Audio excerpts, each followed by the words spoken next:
All right. Well, it is Tuesday, and currently I'm going to be doing this on my own for the most part today. And all right. There we go. Forgot to mute the stream. But either way, today I'm going to be talking about ergonomics when it comes to setups, your computer setups, and like all the little injuries that come along with these various forms of ergonomics and how you can kind of like prevent them or at least minimize them. So the main things I'm going to be going over is ergonomics and visual strain, and then lastly, something I've known about this, I've been aware of it, but I've never actually like looked into it much, and it's the right to be forgotten experiment, which is a piece of legislation that entails someone's right to be forgotten on the internet per se, which was a rather interesting thing. I was actually listening to an Intellectual Debate Squared video on YouTube, and I guess I'll put the link in the chat in a little bit. And it was talking about various things that I will go into in a little bit, probably towards the end of the show today. But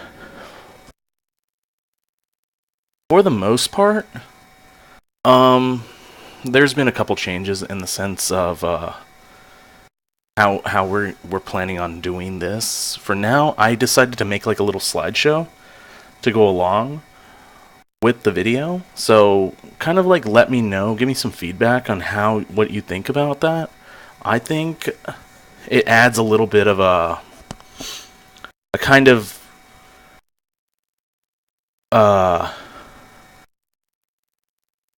professionalism to the stream, and it's not so kind of like jerry-rigged together. I don't know if that's necessarily a positive thing, but it's certainly there. Oh, and that reminds me, I'm going to actually post the link to the video on Facebook. Here. There we go.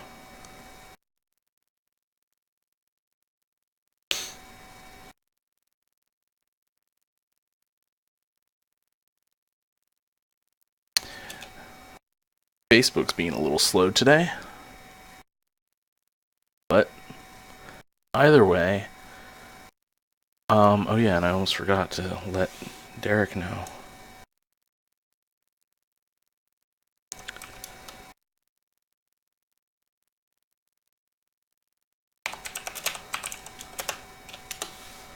Okay. I think that will be good enough. Copy URL to the... There we go. And let's see if Derek comes. But, alright, so kind of first thing is first, and kind of talking about setups in general. And the thing about setups in general is that they all compose of basically the same basic parts. So you have your keyboard, your mouse pad, your screen, your tower, your chair, your desk. And desk is the most important part, correct?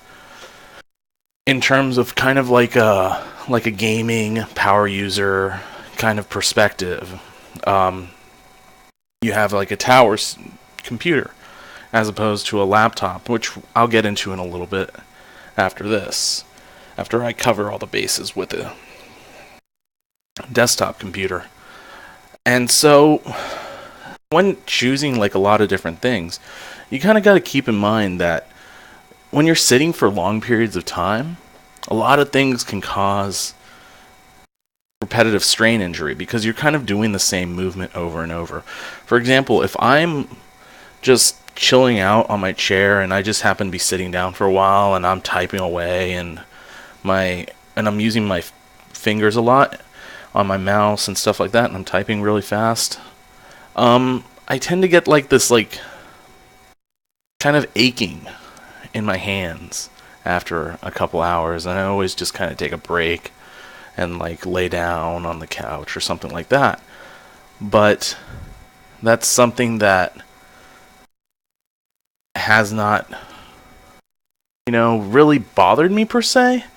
More so that it's just something that is good for people in general to kind of just be aware of.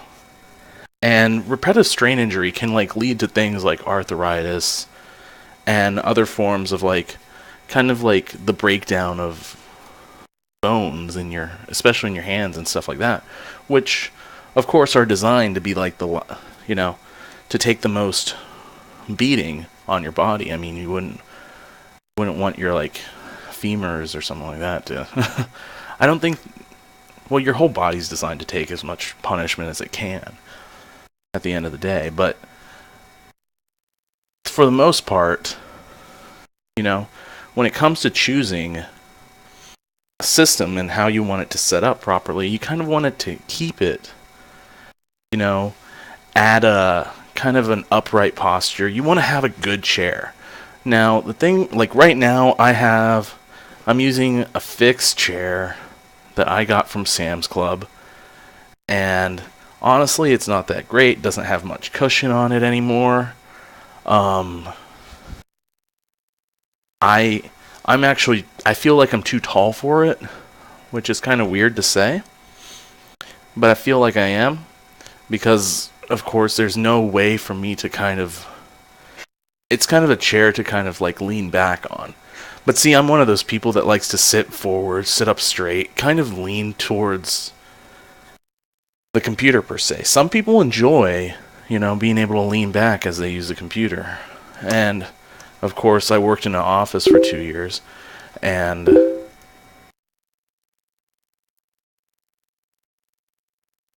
oh wait, okay.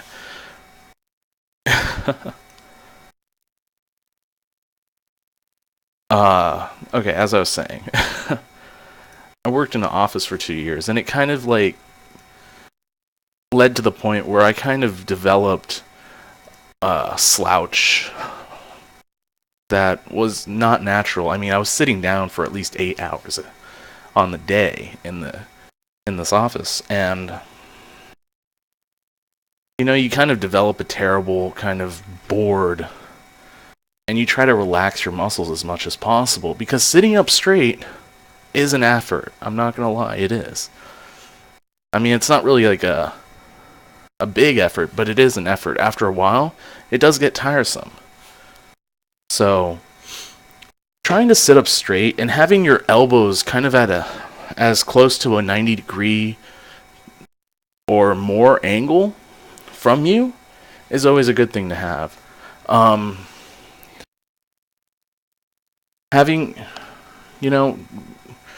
relaxing your shoulders and stuff like that, it always helps.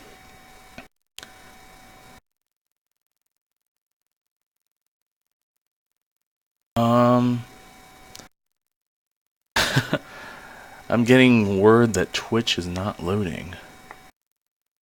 Some people. That is strange indeed. Okay. Okay. That is interesting. Yeah, Twitch isn't exactly loading for me either at the moment. But we shall go on. Hopefully somewhere, somehow, somebody sees this. I mean, it's not really a big deal. It's more for myself. And kind of like, it keeps me on my feet. It keeps me like researching, so. But enough about me. Something that I always kind of found interesting was the kind of stress that keyboards kind of put on your fingers when you press them. And I found that from talking to people and trying out keyboards that, like, I go to Best Buy and Fry's and stuff like that, and I'll try out all the keyboards. and just type away on them. So, I mean, I found that, like, after a while, like, some keyboards that require less effort, so for example, like chiclet style keyboards on laptops, or really light mechanical keyboards that don't have actuation, so like, take for example Cherry MX Red switches, they don't put as much kind of wear on my fingers as I'm typing. But with that also comes the feel and personal preference. Like, personally for me, I use Corsair keyboard with Cherry MX Blue switches because I just love that tactile click and the pushback that it has and the more force you have to put on it. So that's kind of another thing. Another thing is the ergonomics that surround like mice. And I was actually kind of interested in learning more about this because, for example, not all mice are created differently. Or not all mice are created the same. Apologies for that. And so some mice, like the ergonomics and the kind of market research that goes into it, companies kind of try to target their audience and target like how people use it to kind of like create a mouse that is easier for the user to use.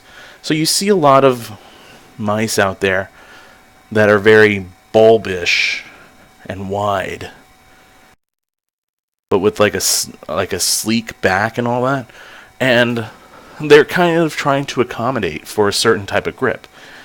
Now, I found this like really good article, and I can post it if everybody wants me to,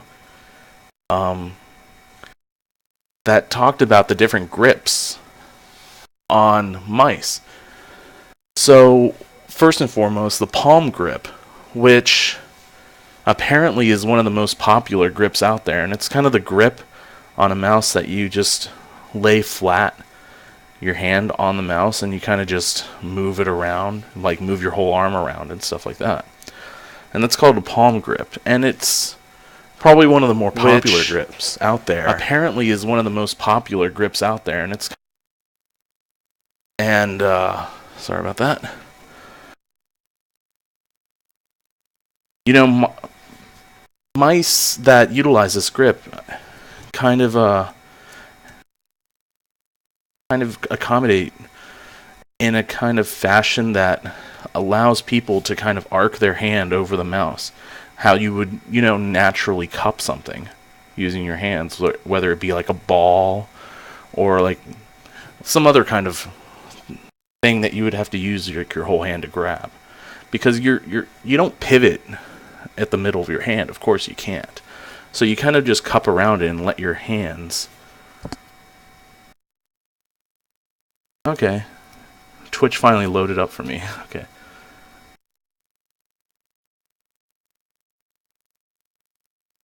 Okay. I want a grip that's for either hand. Sometimes I only have one hand.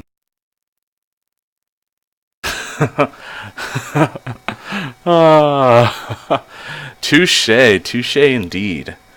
That's not a bad idea.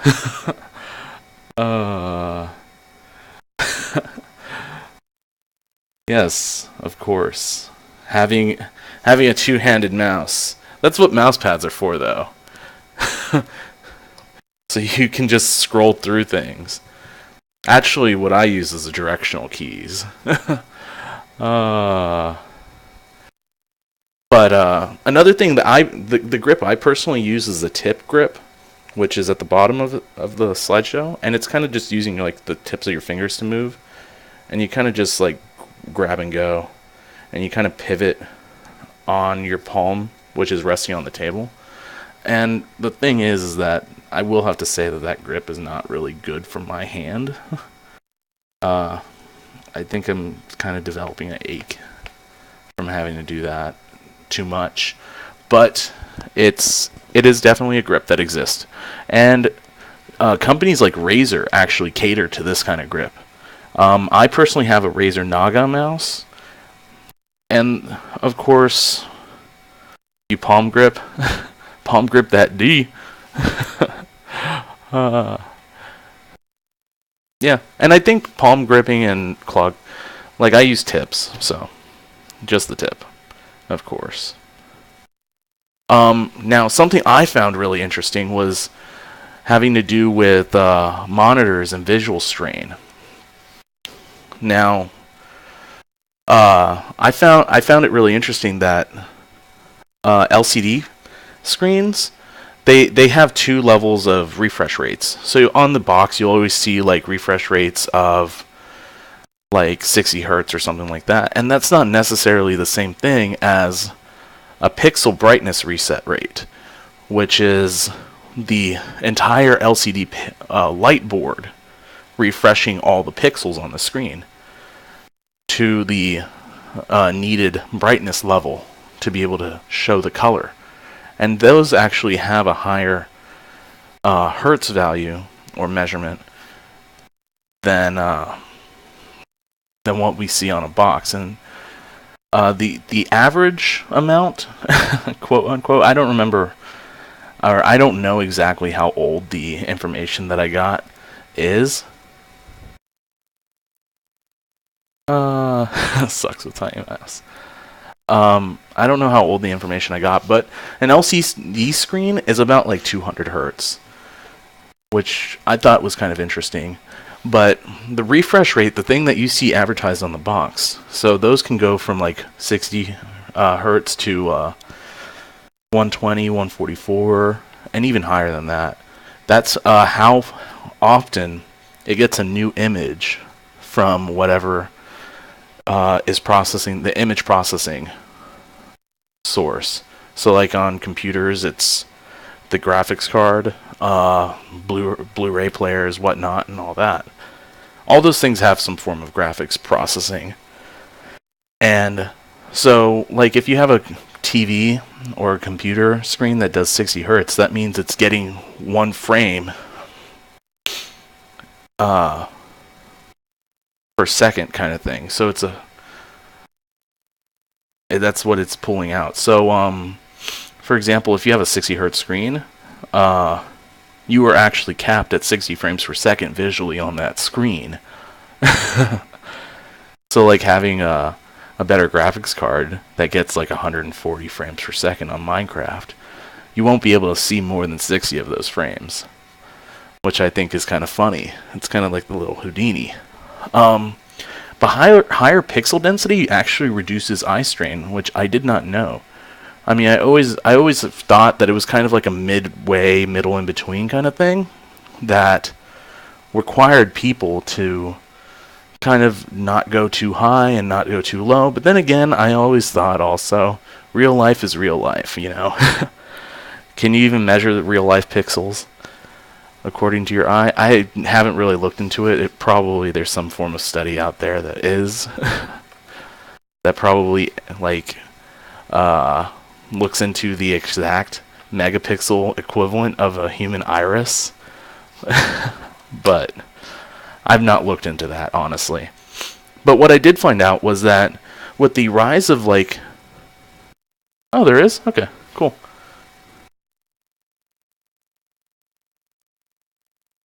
The rise of like 4K screens and 5K screens even from Apple and Dell at the moment, and the amount of pixel density and the being able to move across more pixels in a smaller area.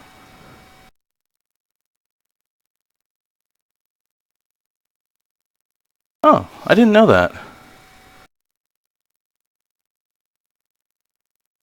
But is there an exact measure on how... Let's actually look this up right now.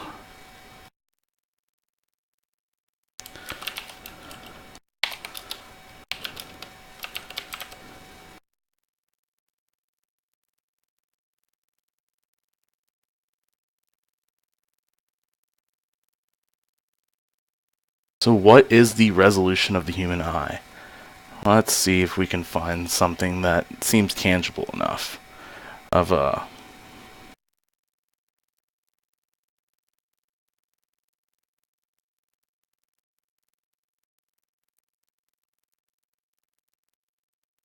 Oh, okay. So the human eye is 576 megapixels, roughly. Interesting.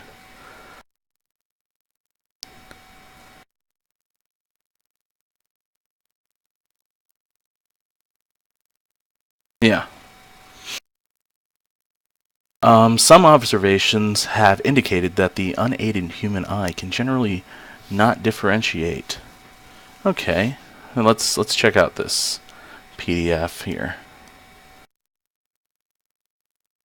I do love me scientific journals. Interesting.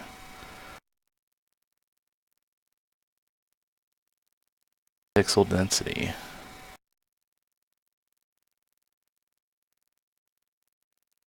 Oh, so a human eye field of view is approximately 15, I'm rounding up, per eye, megapixels. Or no, number of pixels in all, okay, yeah, megapixels, okay. I was saying the right. That's interesting. Huh. I'm gonna have to read more about this.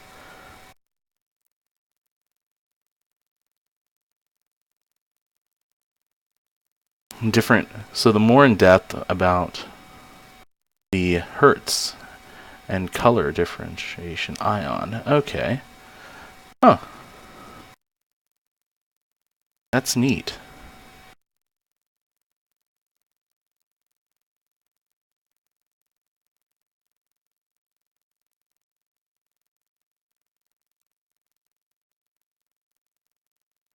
Of course. When your eye is dilated, it is... Well, your eye kind of dilates on the... automatically according to how much light is required to process the image. Of course, I'm not a biologist by any means, and I'm not the world's best at human anatomy, but yeah, about 550, that's about right. Yeah, what I said earlier was 576 megapixels when I did a quick little Google search. But it's super neat how we have not even close hit the maximum of what the human eye can interpret.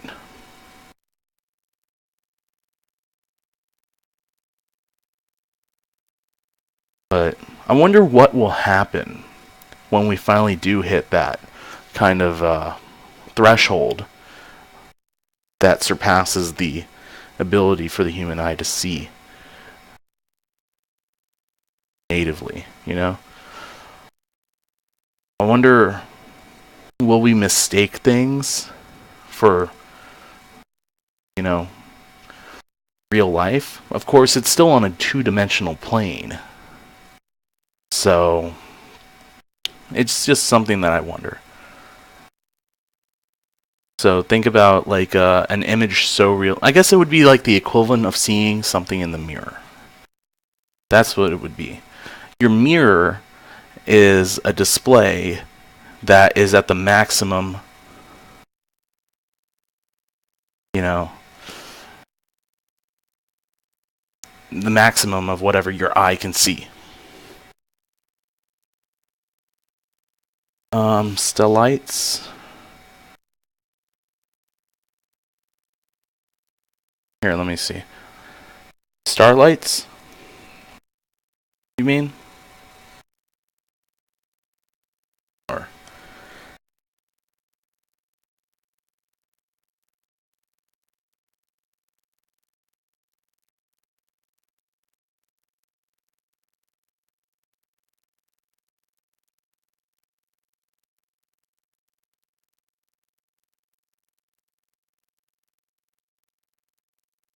ultra...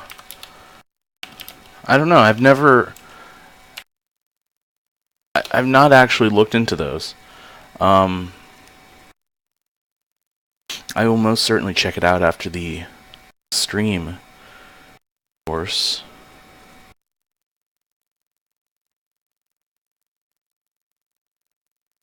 But zooming in like reduces the amount of pixels on the thing. So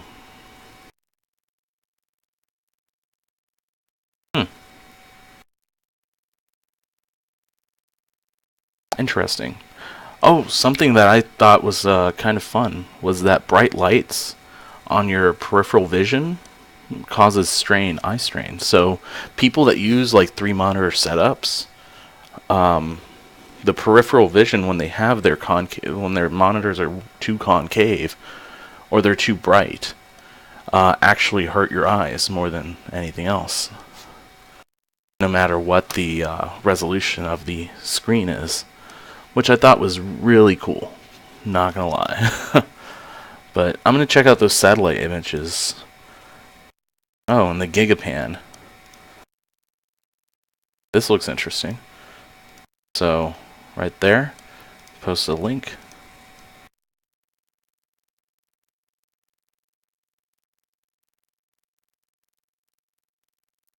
But these are panoramic images. So,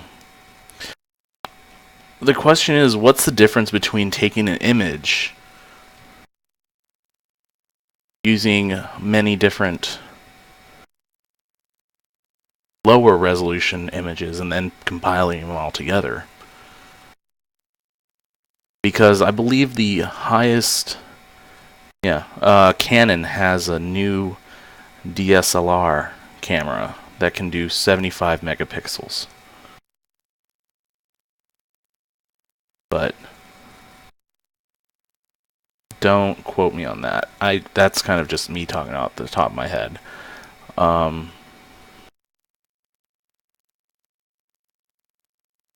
Okay. Here, let's get on GameVox.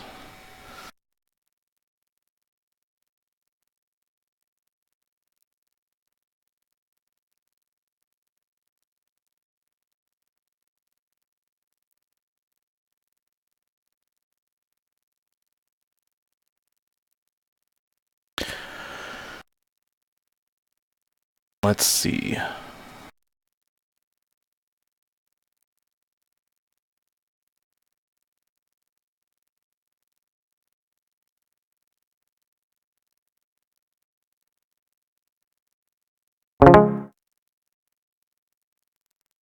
There we go.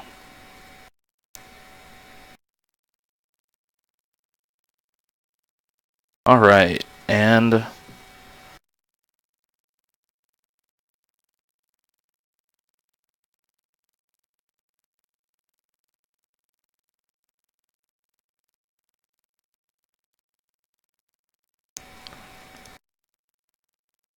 okay, so another thing I think is cool about. Oh, okay, there we go. I was just gonna keep. I was in my own. What's up, man? Okay. There are satellites that take one picture. It's not a composite picture. Oh, okay. But what they do is basically they have such a high pixel resolution that you can zoom in. I'm hearing a lot of myself echoing. Here, let's actually fix this very quick. Do you have the Twitch sound? There we go. Is that better? Hello? Alright, is that better, Hello? man? Okay. Yeah. Okay.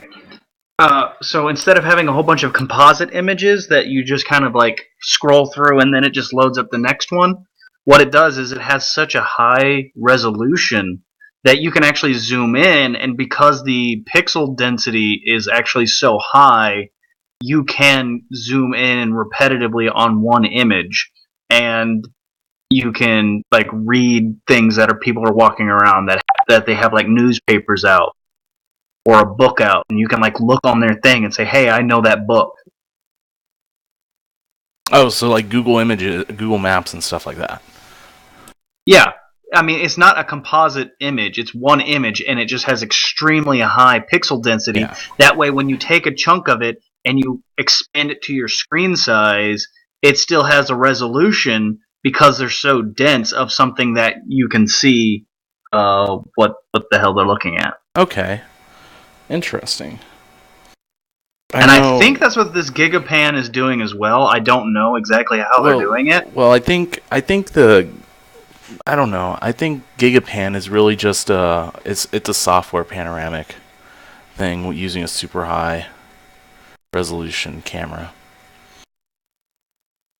And it's of course using a concave lens. So it's probably a fisheye lens to get that. Yeah, a lot of these are going to be fisheye lenses just because they get a really good view. Yeah. Of everything.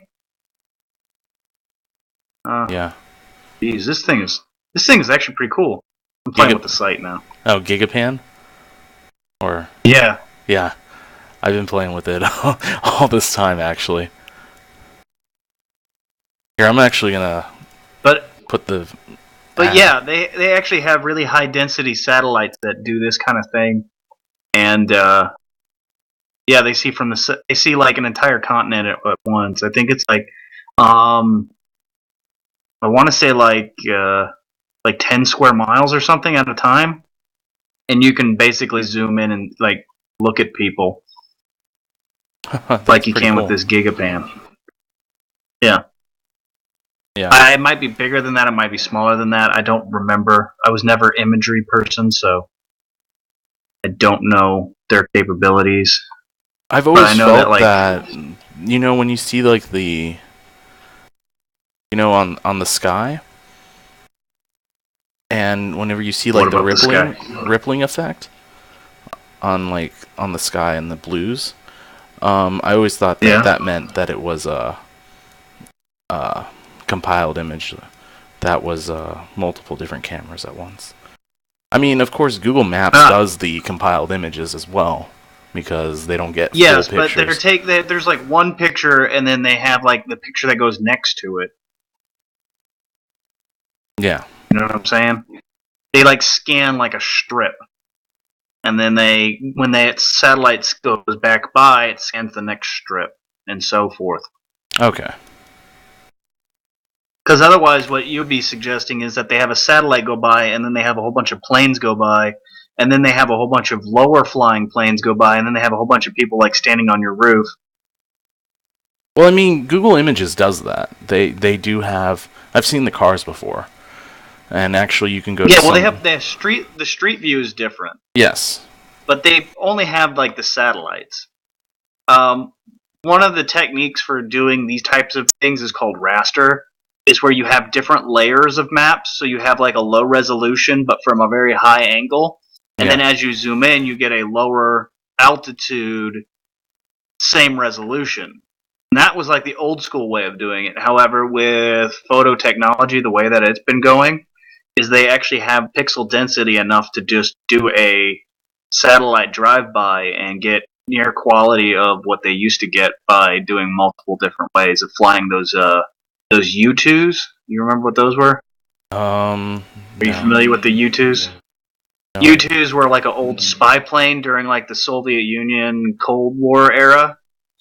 Oh, and they used to fly like super high altitudes and take high resolution pictures. But now we have satellites that have such high resolution that we don't need the U-2s anymore. Okay. And there was a big incident between us and the Soviet Union where they shot down one of our U-2s, and then they got our spying technology, and it was a big deal.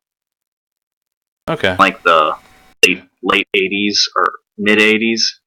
I think that was the time frame. Don't quote me on the time. I wasn't alive then. Neither was I. Oh yeah, you were born in the 90s. Unfortunately, yes. I don't know why that's unfortunate. The 90s were awesome. Well, yeah, but I mean, I didn't really get to experience it. Yeah. I was born at the end of the 80s, so I didn't get to experience it either. Yeah. So it's kind of like that sort of thing that's kind of meh, in my opinion. Do you want to throw in any input for like computer setups and ergonomics and all that? Well, I have an odd setup at home. Like, I don't have a desktop. What I have is a couch, and then I have one of those what do you call them? They have like wheels underneath them, and they're like a desk on wheels. Oh yeah, I remember But they're seeing for that. like those little trays that you have for like sleeping in bed when you want to eat in bed. Yeah. Those kind of trays. I have that, but I have it set up to where it has my laptop on it. That way, I can move it around because I have a bike next to me. So whenever I'm doing like biking for exercise, I can actually move the computer over and I can watch my computer stuff. And then if I want to go over and sit on this side of the couch, I kind of move it because my computer's more of a interactive TV. Yeah. Exactly. And so yeah. Okay. Um. But as far as mice go, I prefer a bigger mouse. Like I try to get the biggest mouse as I can because I palm it. But Yeah. even when I do palm it, like I have like a couple fingers like sticking off. Like my pinky has a tendency to just like rest on the desk next to me. Oh, okay. Yeah, I tend to And like. so actually if I'm doing like gaming for a really long time, I kind of hold my pinky, I kind of squeeze it in, and then my pinky actually starts to hurt after a while. Hmm. See, I what I do is I hold the mouse with all my fingers. I can actually I use my pinky and my index finger to kind of grip onto it, and I use my middle. See, I do that when I'm like trying to move the mouse around quickly, like in a game or something. Yeah. But when I'm just like perusing the internet or watching TV or whatever, my pinky actually and my thumb like rest on the actual desk itself. Oh. So I'm actually like only grabbing it with like four fingers. Like the thumb and ring finger hold the mouse, and then the index and thing click. But you move your whole hand or your whole arm whenever you move. No, I just move my wrist. Oh. I just move my wrist. Okay. And I always have like that's one thing I hate about the lab. You always have to change the mouse settings because I always have everything on like super high speed. Yeah. Me too. That way, I have very few or wrist movements. Yeah. That's I have my I bought a super high DPI mouse so I can make sure I can get it as fast as I need it to be. And I realized that I can't do anything past 3000 DPI.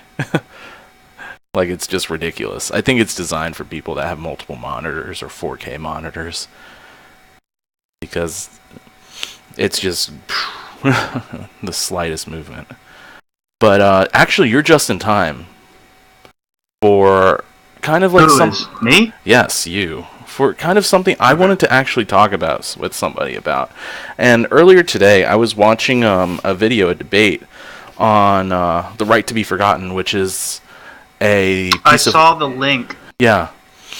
A piece of legislation in Europe and in Argentina that basically allows individuals to order or request the removal of links that pertaining to them from search engines.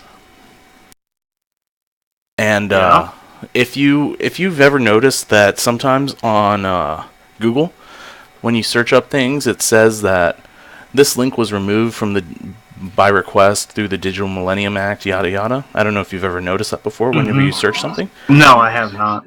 Okay, well, I've noticed I've not seen that, no. I've noticed that several times, especially when I'm looking for movies to torrent. If you actually type in something to torrent, you get that a lot. And so that's kind of a result from this law, the right to be forgotten law, and it gives not just individuals but also companies the right. And so a lot of movie studios and companies in general that produce products that can be shared through the medium of the internet, they do these requests to get the torrent links taken down. And so, for example, like a movie studio doesn't want their torrent, except, of course, it's all kind of there. And it's been around ever since 2006. I've always been kind of aware of it, but I never really decided to look into it as much and hear the arguments from both sides until today. And so I talked to a couple. But I mean, I really don't think I can understand like maybe the Google stops promoting it, but I mean it's still out there. Like if you Yes, really wanted to get that information, it's still there. it's still But it's there, just but it's the not as access. accessible. It's easier to access. Yeah, it Yeah. limits the accessibility. Is that a word? Yes. Let's just pretend it is. It makes it a lot less easy to access, but the information will always be there. Yeah. So I mean, I don't see a point in the legislation. Um. Well, people on the other side, I thought this was interesting that people against this legislation call it censorship, and also claim that people have the right to be informed and stuff like that. Not in also in Mm. conjunction to be the right to forgotten stuff like that. This kind of goes into also a political thing about governmental secrecy and stuff like that, but that's another subject that you have to kind of like jump through a lot of bunny trails to get to from this. And something that people that are advocates for this legislation claim that it helps empower the individual to take control of their own life, as in,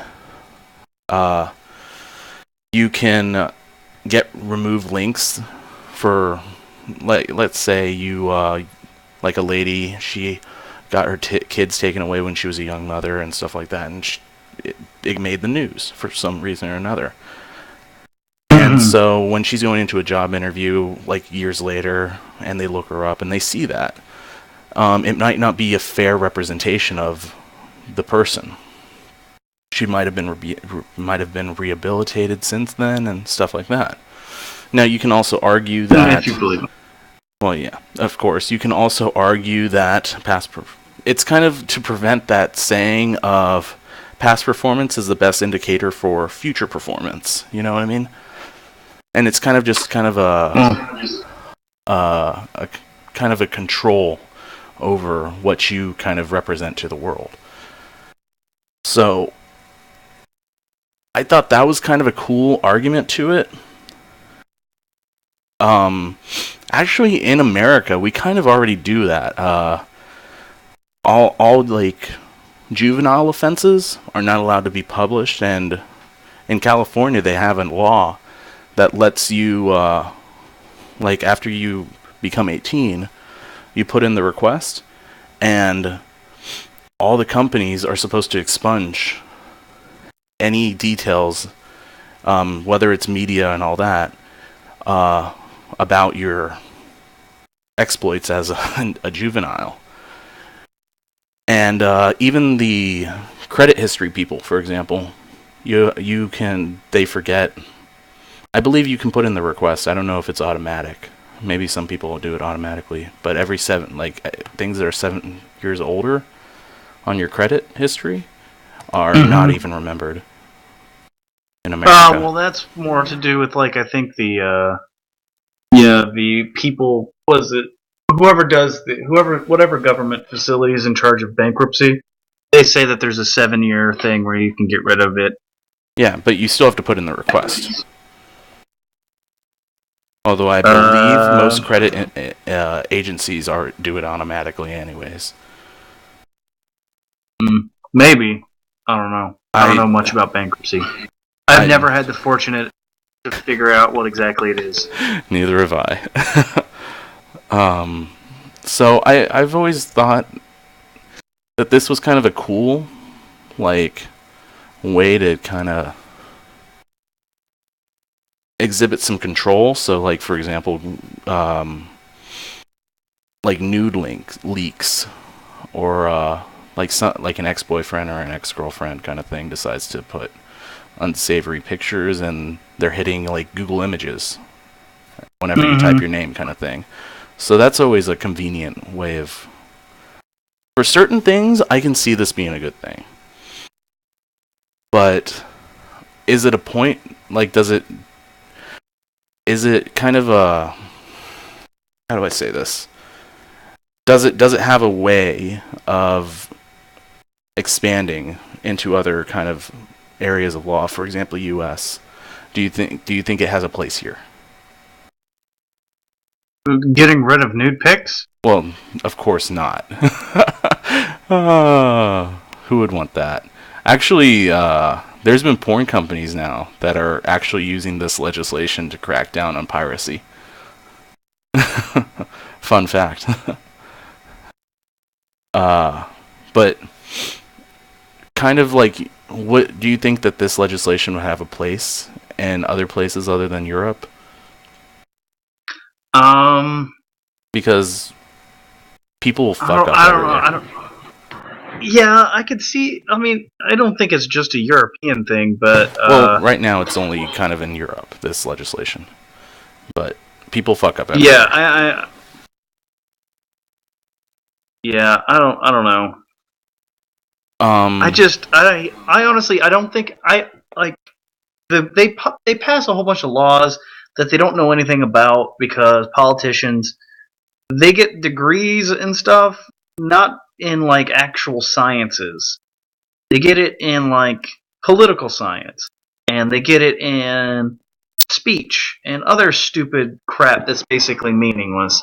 And so they don't actually know what the hell they're talking about. They just say, I feel this way, so therefore I'm going to pass laws that I don't truly understand.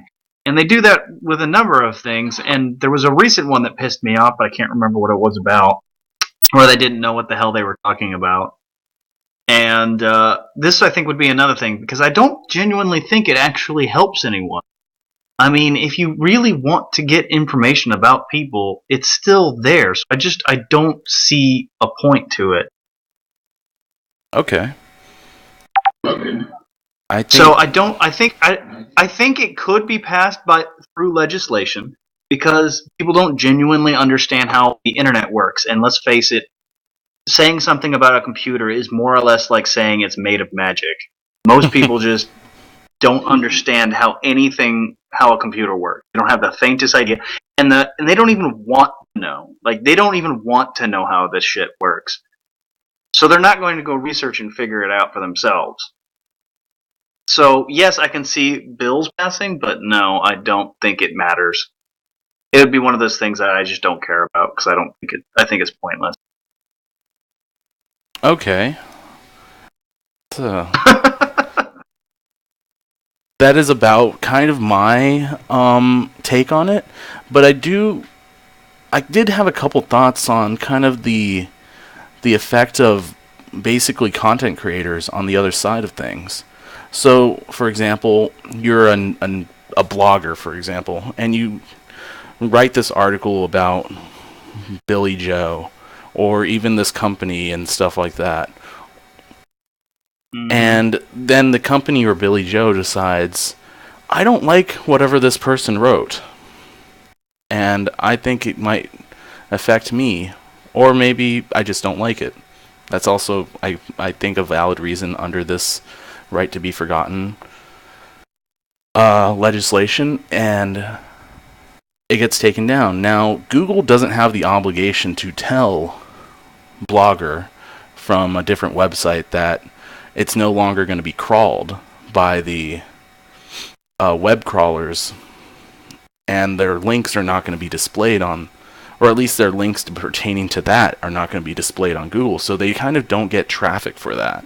Now, people that go to their website anyways are still probably going to see it, but I do think that there is a certain bit of the lawmakers didn't kind of think it out in terms of everybody involved in this. You know, they kind of just, well, it's good for one person, has to be good for everyone. So I feel like this problem, if it is a problem, is a more complicated problem than what this legislation decides to kind of remedy. And yeah, I see your point where you're saying that, you know, having that information is part of the reason why things are would actually be useful. So just because someone doesn't like an article about themselves, now we're trying to deal with some type of like censorship of the internet. Of course. Is that the point you were trying to make? Yes. Censorship of the internet, number one. Your long pause made me think that I misunderstood what you meant. But yeah, I'm going into kind of a censorship of the internet, and another thing about whether or not the content creators, for example, news sources and stuff like that, are getting a fair say in any of this. This right to be forgotten, I don't know if it would work completely that well in the United States, because we do have a freedom of the press in America that is, I don't know like the laws of other countries very well, but in America we have a freedom of the press. Yeah, that's actually kind of rare. Oh, really? Yeah, even in Britain, there's actually laws about how you can't speak out against like the king and stuff like that. Oh, interesting. But yeah, so it's actually it's actually remarkably rare, which I didn't even know until I actually visited England. I went on one of those touristy things, and that's what they told me. I didn't know that either, and I lived in the UK for a little while. That goes to show how much I paid attention when I did. But I could be wrong, and I could have just had an idiot guy who just wanted to say something to tourists because he knew we didn't know any better. That's completely plausible. So take what I'm saying with a grain of salt, but that's what I heard. So I think that it's not as common as Americans seem to think it is. Yeah. Well, I can imagine so. A lot of things in our kind of declaration of... I know the Human Rights Declaration from the UN says something about freedom of opinion. So, that everyone has a right to freedom of opinion. So I'm wondering whether or not this legislation... There's always that kind of battle between press and freedom of knowledge and the freedom of, like, the right to privacy and all that. That's always an ongoing balancing battle. That's kind of been just there, and there's never a right answer to it. So, all in all, I think that is, like, this is all the content I really had for today, and I think it came out to a good hour. We've been talking for an hour, or have you been talking about ergonomics for a while? Oh, no, like, Tech Talk Tuesday, just today in general, has been going on for an hour now. Like, today. Yeah. I started at 9. When did I get on? You got on around, let me see. About 15 minutes into it. 15? Like, 15 minutes, like 9:15. So I started about 9. Oh, I did? Jeez. Yeah. Oh. Wow, it did not feel like an hour. Every episode's about an hour, now that I think about it. Oh, by the way, this Thursday, I'm thinking about starting Tech Tip to Thursdays. So, Derek, I saw that on the little thing. Yeah. Are you down for doing it with me? Because I have on Thursdays. I honestly don't know. So yeah, that's fine, dude. I mean, if I'm on the computer, probably, but if I'm not, then no. Okay, yeah, I'll still let you know and everything like that. Okay. But nonetheless, thanks to everybody that's watching. L3 at AT&T Man, or I don't know how I'd pronounce it. Thanks for watching, and the other 3 more people, other than Derek, I'm assuming. Thanks. I'm one of them. Yeah, you're one of them. So, that's the show, and see you guys next week, or Thursday. Not entirely sure. Game Day Wednesday's tomorrow, so, yeah. Later, everyone. All right, man.